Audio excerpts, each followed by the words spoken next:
there was a big terrorist attack that happened in Egypt, and I wanted to talk about it. So there's 235 people that were killed. 235 people were killed. It was a bomb and then gun attack on a mosque, and apparently it's these Sufi Muslims that were attacked. And so the Egyptian government's been doing this scorched earth campaign in Sinai, the fake government. And they think this is ISIS, right? This stinks of Islamic State. It's one of the worst terrorist attacks that Egypt has ever had to endure.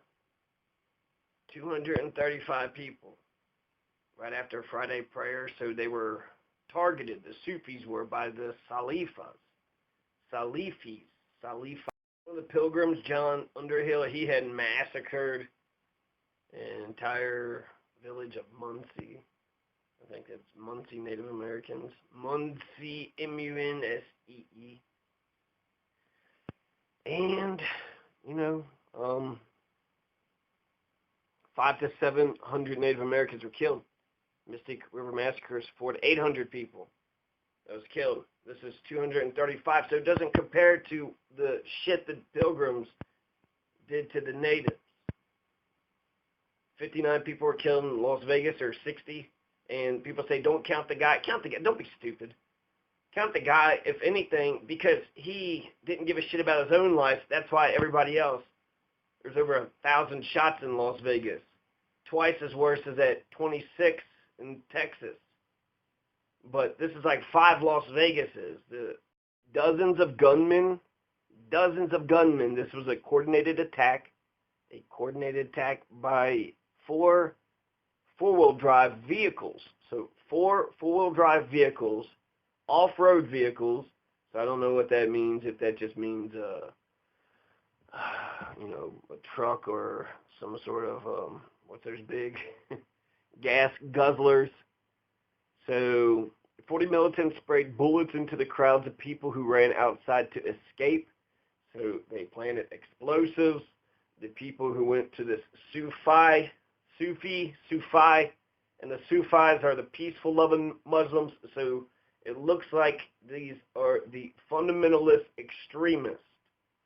And extremism by itself isn't bad. If you're extremist for love, justice, liberty, moderation, the pursuit. He's actually taking credit for this, which is interesting because doesn't ISIS usually take credit for any and everything? So there is parked vehicles on fire in the vicinity of the block to block off access to the mosque. Pictures from the scene show rows of bloodied victims inside the mosque. At least 100 people were wounded. Reports say overwhelming hospitals. So they're shooting at people as they left. They were shooting at the ambulances too. Now let's talk a little bit about the Egyptian government. So it's al-Sisi. He's the military dictator. In 2011, there was the January 25th Egyptian revolution. It was a failed revolution, so it would be the Egyptian rebellion of 2011. So there was an election. Morsi became the president. Al-Sisi didn't like Morsi, and so he was deposed. He was the first democratically elected president of Egypt ever after the Arab Spring. So in 2013, that's when the Sinai anti-government forces, and I guess ISIS, your enemy's enemy is your friend. And so Sinai is the peninsula it's not really Egypt. It's like the corner of Egypt that's in between. I'm sure a lot of people would love just strategically, just geopolitically, but it's a arid, desert, mountainous region. And so there's a lot of ISIS, there's a lot of anti-government forces, and there's been a crackdown, a war on terror declared in 2013 or so, 2014, state of emergency, and that crackdown has only, Sisi says he's going to crack down harder. So this is just like the false flag, the Reichstag, so this is Adolf Hitler. So Adolf Hitler just blew up his own Reichstag, and now this is 9/11, baby Bush's 9/11. So this is al-Sisi's 9/11, and he's going to crack down, and he's going to cut all the freedoms and all the internet, and he's going to become a one-rule totalitarian dictatorial state. And of course, our Fuhrer loves this dictator. Obama was on the right side of history when it comes to Morsi, and so they declared a state of emergency. 2014, people are criticizing, saying, look, your war on terror, not only is it not working, you've created more terrorists. And they're not just attacking government officials, because they're attacking the military and the police, but now they're attacking civilians. So some people say this is his foreign policy. ISIS has been killing people in the last couple of months in Egypt. In September, there were 6 security forces. In October, 18 in September, 6 in October, and then a suicide bomber killed 33 soldiers in 2014, and then that's when al-Sisi says, never again, nesting ground for terrorism and terrorists, so he cracks down on the Sinai Peninsula. Trump and al-Sisi is all champion this. Trump is talking about his travel ban. Trump is talking about the border wall, so he's like, you know what, fascism is where it's at, baby. Come get some of this fascism. You need some weapons, we'll sell you a whole bunch of weapons. And so during the last couple of months, a number of attacks. Sinai province was a site in the October 2015 of the downing of the Metro Jet 9268 out of Sharm el-Sheikh, which killed 224 people, mostly Russian tourists. Morsi is the true president. The people in the Sinai province, they're Muslims, they're radical, and he was the Muslim Brotherhood. So for the military dictatorship, the West celebrated it, because when you give democracy to Egypt, they picked somebody in the Muslim Brotherhood. And so we're like, well, we can't allow that to happen, right? So it was like when Hamas got democratically, we give the Palestinians elections, and they voted for Hamas. So Sinai, there's, Islamic State beheaded a 100-year-old cleric, Suleiman Abu Haraz, for propagating these Sufi heresies. It's not clear whether the attendees of Friday prayers at this mosque were mostly Sufis, but the Islamic State is killed for milder theological offenses than praying at a Sufi mosque. Local ISIS, the Islamic State affiliate, the Ansar Beit al-Makdis, has killed Egyptian police and soldiers in North Sinai, mostly around the Al-Arish town, at a steady rate for the last 3 years. So they've been killing police and soldiers. Most of these assassinations get no coverage in the Western press, but Islamic State propagandists featured tidy little photo montages of men on motorbikes accosting plainclothes officers, shooting them in the head, harvesting their ID cards, sometimes blood smeared for proof of death. Eid al-Jarir, a Sufi saint and founder of the eponymous mystical order. Islamic State mysticism, the belief in a direct relationship to the divine, is heretical, and veneration of saints in any form elevates humans to a status that can claim a piece of the total. Essentially, the Sufis are the hippies of the Muslim world. They're peace, love, tolerance. Rumi, the 13th century Iranian jurist. Rumi, the poet, had a bunch of love poems. I like some of Rumi. So by heaven saints, Sufi, there's a Sufi saint, and mysticism.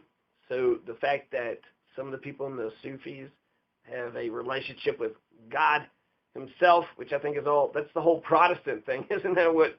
And we got some fundamentalist Christians too, right?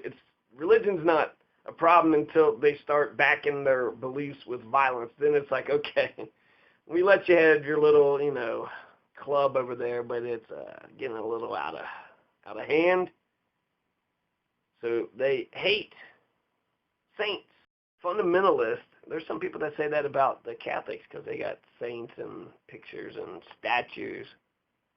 So for Islamic State, they're such Puritans when it comes to the Muslim religion. They target Sufis because they believe that only a fundamentalist form of Sunni Islam. So Islamic State is Sunni. And fundamentalists see the reverence for saints, which is common in Shiite Islam, as a form of idolatry. because in their view it shows devotion to something other than the worship of a singular God. So they're trying to claim a piece of the total and indivisible lordship of Allah herself. And both of these are killing offenses. The fundamentalist Muslims they're fucked up, okay? So they believe in apostasy. If you try to leave the Muslim religion, they believe in killing you. And so, 35 people is a lot of people. 235 people. So that's way more than the Las Vegas massacre, way worse than the Texas massacre. It wasn't as bad as the Pilgrim massacre of Mystic River, the Pequot, where they killed 500 Native Americans in their sleep, children, and set the wigwams on fire. And they tried to run away. They ran out and they got shot. And then Underhill would do that again with the Muncie in 1644. And Underhill was there at Mystic. So essentially, the massacre that had happened at Mystic, and John Winthrop declared a Thanksgiving. So Thanksgiving, we're doing a cultural regeneration thing here. Thanksgiving is either A, that 1621 meal, that little feast, or B, the John Winthrop Thanksgiving for vanquishing the Pequot every day for 100 years. While it's a little bit crude to just do a body count, I mean, it's like I'm a numbers guy, and so it does put things in perspective. I mean, the atomic bombs, they killed thousands upon how many people did the atomic bombs kill? I mean, talk about, that wasn't a one-day kill. That wasn't one moment in entire city. So the same thing happened in Mystic River Massacre, same thing that happened in the Muncie Village.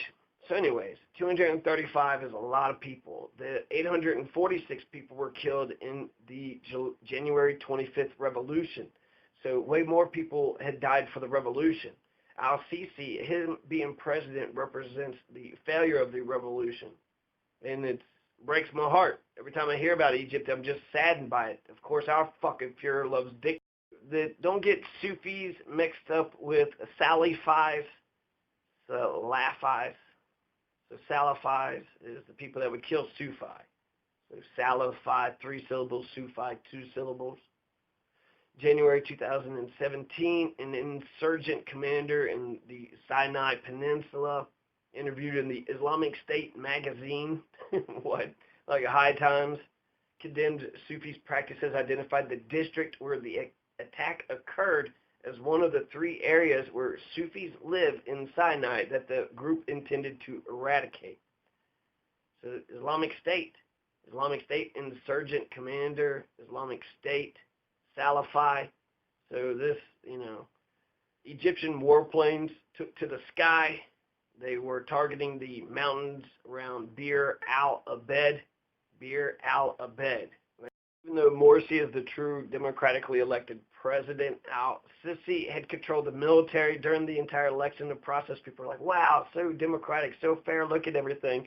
Because the military basically just took it over and then said this is how the elections were going to happen. There was a drone strike by the Egyptian military in a nearby desert area. They killed 15 militants that were involved in the attack. The Egyptian Air Force bombed the militants' vehicles. A drone strike, so they got drones. Al-Sisi is cracking down hard. So it's essentially his tyranny is complete. He's the Fuhrer. He is the autocrat.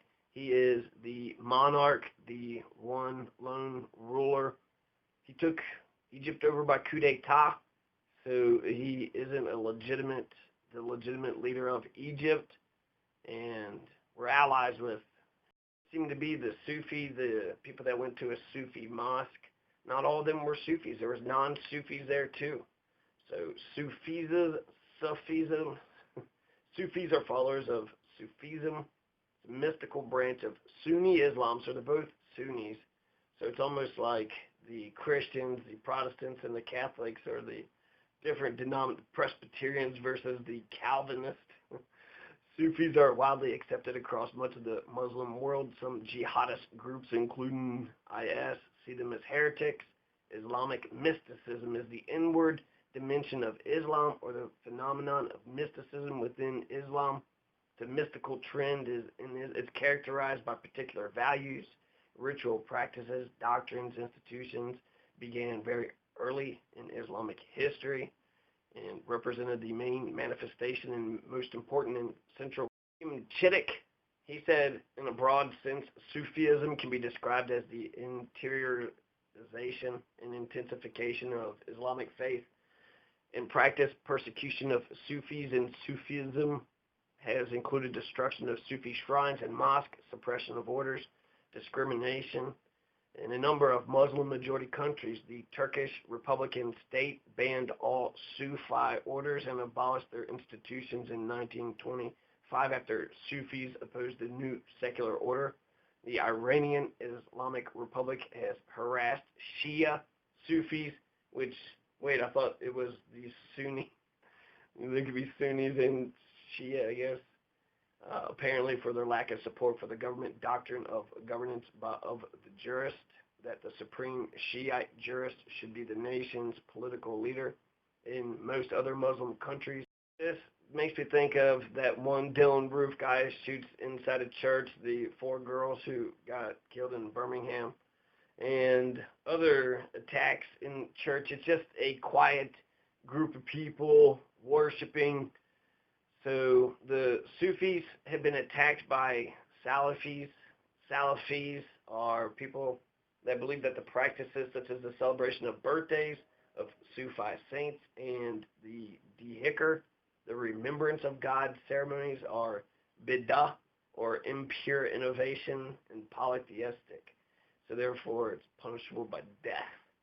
So this is another, Aliyah al-Mahdi. She is a revolutionary. She's awesome. So the 25th revolution, the revolution of January 25th.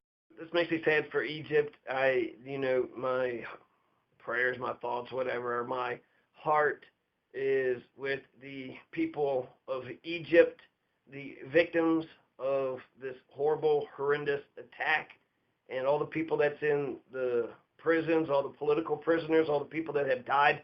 900 people died for the revolution that has been toppled, that has been overturned. They used to have democracy in Egypt. They don't have democracy in Egypt anymore. Our fucking Führer, he loves, North Korea. He loves these dictators. Duterte. So the Egyptian revolution was protest spontaneously all over in Cairo and Alexandria, all the major cities. They burnt over 90 police stations. Over 6,000 people were injured, and 846 people were martyred in the